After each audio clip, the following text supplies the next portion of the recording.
bienvenue dans notre exploration du jour. Aujourd'hui, on s'intéresse à une compétence, disons essentielle, l'adaptabilité.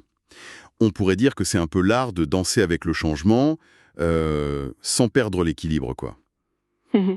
Notre source, c'est la 36e édition de la newsletter Success Mindset Goals de Romuald de Tranchot. Alors l'objectif, comprendre pourquoi c'est si crucial aujourd'hui, comment on dépasse nos propres blocages face à l'imprévu, et puis surtout comment on peut la cultiver, cette flexibilité au jour le jour. On a tous vu ça, hein, certains qui rebondissent super vite après un coup dur, et d'autres qui restent un peu coincés. Oui, c'est très vrai. Et justement, la newsletter dit un truc clé.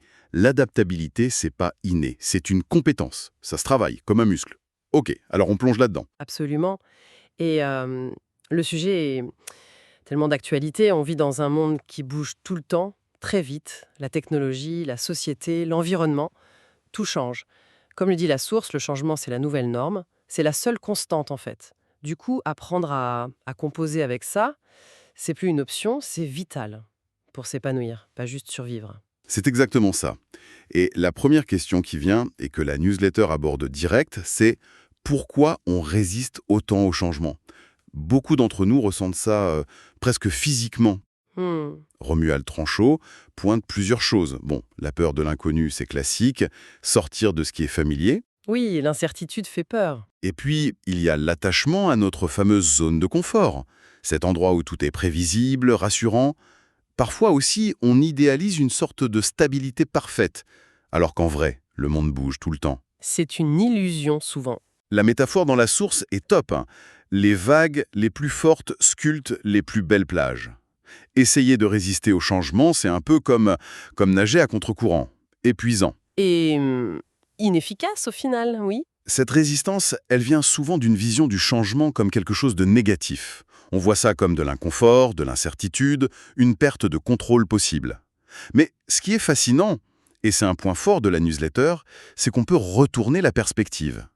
Romuald Tranchot nous dit « Et si chaque changement, même celui qui a l'air le plus perturbant, portait une opportunité ?» Ah oui, une opportunité de quoi? De se découvrir autrement, de trouver des ressources en nous qu'on ne soupçonnait pas. D'ailleurs, le texte propose des questions pour réfléchir, hein.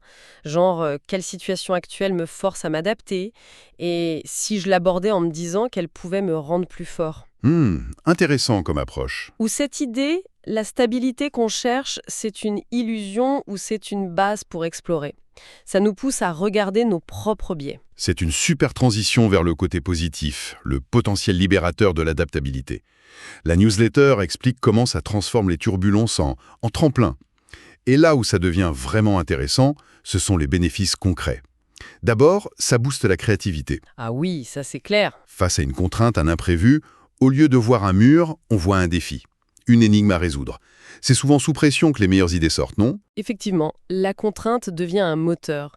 C'est un paradoxe, mais moins on a de marge, plus on doit être inventif avec ce qu'on a. C'est ça. Deuxième bénéfice, ça renforce la résilience.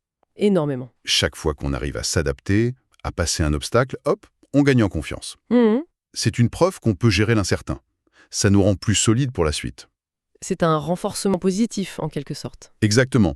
Et troisièmement, ça ouvre des portes inattendues. Accepter de changer de plan, de pivoter quand il faut, ça peut nous amener vers des trucs, des opportunités qu'on n'aurait jamais imaginées si on était resté figé.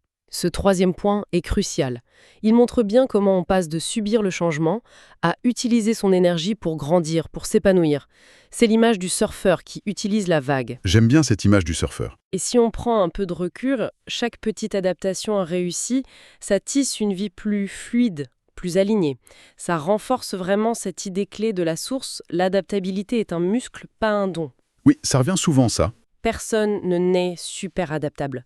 Ça se développe en pratiquant, en osant sortir un peu de sa zone de confort, en s'exposant à de petites doses de nouveau. C'est un peu comme le cerveau, la neuroplasticité, il faut le stimuler pour qu'il s'adapte. Et pour que ce soit bien concret, la source donne des exemples. Pour le boulot, par exemple, au lieu de dire « Ah non, ça chute à faire », l'approche adaptable, c'est « Tiens, comment je peux apprendre ça ?» ou « Trouver l'info ». Oui, on passe du problème à la solution. C'est ça. Dans les relations, plutôt que « ça marchera jamais nous deux », c'est « et si on essayait de communiquer différemment ?» Une autre approche. Pour les projets perso, au lieu de « j'ai pas assez de moyens », c'est « comment je fais au mieux avec ce que j'ai là, maintenant, de manière créative. Exactement. C'est vraiment cet état d'esprit qu'ils appellent « danser avec l'inconnu ». J'aime beaucoup. L'exemple des entreprises qui traversent les crises aussi est parlant. Celles qui s'en sortent, voire qui progressent, ce sont celles qui savent pivoter vite, réinventer leurs offres, leur façon de faire. L'agilité, quoi. Oui, l'agilité organisationnelle. C'est le reflet de l'adaptabilité des gens dedans. Mais attention, comme pour tout outil puissant, il y a des pièges. La newsletter met en garde. D'abord, cette peur de se perdre soi-même en s'adaptant. Ah oui, ça c'est fréquent. L'idée fausse que s'adapter égale se renier, abandonner ses valeurs. Attention, s'adapter, ça ne veut pas dire devenir une girouette. Le conseil de la source est là-dessus. Il faut évoluer, ajuster ses stratégies, oui, mais en restant ancré dans ses valeurs profondes, son noyau. C'est un équilibre donc. Flexibilité dehors, solidité dedans. C'est ça, un équilibre subtil. Autre piège. Confondre flexibilité et passivité. Penser que s'adapter, c'est tout accepter sans rien dire, subir. Alors que non, la vraie adaptabilité, elle est active. C'est pas capituler. C'est trouver des moyens créatifs de contourner ou transformer les obstacles. Exactement. C'est être acteur, pas victime. Le deuxième conseil va dans ce sens. Accepter le changement comme un partenaire potentiel. Apprendre à composer avec, voire collaborer.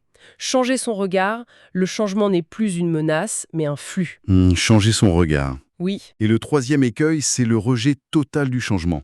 S'accrocher à des vieilles routines, des habitudes qui ne servent plus. obsolète, oui. C'est la résistance poussée à l'extrême. Ça peut vraiment nous bloquer. Et c'est là qu'arrive le troisième conseil clé de la source L. La bienveillance envers soi-même. Apprendre à être flexible, ça prend du temps, des efforts. On va parfois retomber dans nos schémas, être frustré. C'est normal, quoi. Voilà. Et se traiter avec compréhension dans ces moments, c'est crucial pour persévérer. Chaque petit pas compte pour construire ce muscle. C'est une évolution consciente, choisie, pas une soumission. Trouver cet équilibre demande de l'autoréflexion et de l'autocompassion. Bon, alors, la question qui tue, comment on fait, concrètement, pour muscler cette adaptabilité? Au quotidien, et là, la newsletter devient super pratique avec un genre de programme d'entraînement. J'ai bien aimé l'idée de jouer avec l'inconnu volontairement. Ah oui, c'est intéressant ça. L'idée, c'est pas d'attendre l'imprévu, mais de l'introduire soi-même, à petite dose. Par exemple, des défis mensuels. Apprendre un truc nouveau 15 minutes par jour, tester un nouveau sport, explorer un quartier inconnu. Des petites sorties de zone de confort contrôlées. C'est ça. Le texte suggère même un carnet aventure de l'adaptabilité pour noter ses expériences. Ça rend ça ludique. C'est une approche proactive, maligne. Ça permet de s'entraîner sans trop de pression. L'échec est moins grave, on apprend mieux. Ensuite, cultiver le mindset du surfeur. J'adore l'image. Voir les vagues du changement, non comme des menaces, mais comme des opportunités de glisser, d'utiliser leur énergie. Mhm. L'idée pratique, prendre un problème actuel et le gamifier. Si c'était un jeu, quelle stratégie? Quel bonus? Quels alliés? C'est une technique psy assez forte, ça. Voir un problème comme un jeu, ça réduit l'anxiété, ça mobilise la créativité. Carrément. Autre piste, ritualiser la remise en question. Se poser régulièrement la question. Mettons une fois par mois. Quelle routine je suis sans réfléchir? Quelle croyance me limite? Qu'est-ce qui est devenu obsolète? C'est un audit perso régulier, essentiel pour pas rester sur pilote automatique avec des vieux schémas. Une hygiène mentale, en somme. Tout à fait. Et dans la même veine, bousculer ses routines quotidiennes, même un tout petit peu. Pas tout changer d'un coup, mais choisir de changer un petit truc. Un chemin différent pour aller au travail, écouter une autre musique. Essayer une recette simple, se brosser les dents de l'autre main. Voilà. Des micro-exercices pour assouplir le cerveau, le rendre plus ouvert au changement. Et ces micro-changements, ils ont un effet cumulé. Ça normalise l'idée de faire différemment, ça réduit la résistance pour les gros changements. C'est l'entraînement par petites touches. Et enfin, une technique géniale qui vient de l'impro. Adopter le « oui et ». Ah, le fameux « oui et ». C'est simple mais puissant. Face à un imprévu, une contrainte, une idée d'un autre. Au lieu de gloquer « non, oui mais », on accepte « oui ». Et ensuite, on ajoute sa touche créative. Et ensuite, oui, ce problème est là, et voilà comment on pourrait l'utiliser pour innover. C'est une posture d'acceptation et de construction, vraiment. Ce qui est super avec toutes ces idées pratiques, c'est qu'elles visent pas juste à nous faire tolérer le changement, elles visent un vrai changement de perspective. Voir le changement comme un terrain de jeu pour innover, apprendre, grandir. C'est ça, plus comme une menace. Exactement. Et ça colle bien avec deux autres vérités citées. Le confort est l'ennemi de la croissance, parce que rester dans ses habitudes, ça empêche d'explorer son potentiel. Et les crises sont des laboratoires d'innovation. Oui, c'est souvent quand on est coincé qu'on devient créatif. Voilà, c'est là que notre créativité est le plus stimulée. Ça pose la question de la durée, bien sûr. Comment intégrer ça durablement? La clé, c'est sans doute la régularité, la constance, et peut-être rendre ça agréable, signifiant pour soi. La régularité, c'est la clé pour tout muscle. Et pour nous motiver à passer à l'action, la newsletter propose un défi de la semaine, très concret. On peut choisir bousculer une routine précise cette semaine, pratiquer le oui et au moins une fois, ou prendre 3 contraintes actuelles et chercher comment les transformer en atouts, ou partager une réussite d'adaptation sur les réseaux, #champion du changement. C'est bien de pousser à l'action. Savoir, ça suffit pas, faut expérimenter. Carrément. Et pour aider, quelques astuces, des mantras genre je suis flexible, je suis forte. Des affirmations positives. Célébrer les petites victoires, même symboliquement. Une petite danse, un petit plaisir. Pourquoi pas? S'engager auprès de quelqu'un, ça aide aussi. Et surtout, commencer petit, un défi gérable pour prendre confiance. Et pour ceux qui veulent aller plus loin, la source suggère un livre, L'art de l'enchantement, de Guy Kawasaki. Même si ça parle d'influence, la newsletter dit que c'est pertinent pour l'adaptabilité. Ah oui? Comment ça? Par exemple, l'importance du storytelling. Raconter une histoire, ça aide à naviguer le changement, à donner du sens. Aussi, le pouvoir de l'enthousiasme. Aborder le changement positivement, ça attire le soutien, ça crée du positif. Une prophétie autoréalisatrice, en quelque sorte. C'est un peu ça, et Kawasaki insiste aussi, l'innovation naît souvent de l'adversité. Les contraintes sont des catalyseurs. En gros, lire ce livre aiderait à voir l'adaptabilité comme une force stratégique pour surfer sur les vagues avec confiance. C'est voir l'adaptation non plus comme une réaction subie, mais comme une façon d'enchanter le réel, de le modeler. Bon, alors, si on résume tout ça, le message principal de cette newsletter de Romuald Tranchot, ce serait quoi? Pour moi, c'est que s'adapter, c'est pas se perdre. C'est évoluer pour devenir la meilleure version de soi, peu importe ce qui se passe dehors. C'est une démarche qui demande, oui, de la conscience, du courage, de la créativité, mais c'est ça qui mène à une vie plus fluide, plus riche, plus résiliente. Bien résumé. D'ailleurs, la source finit sur une invitation très perso. Quel petit changement je vais tester cette semaine pour danser un peu mieux avec le changement?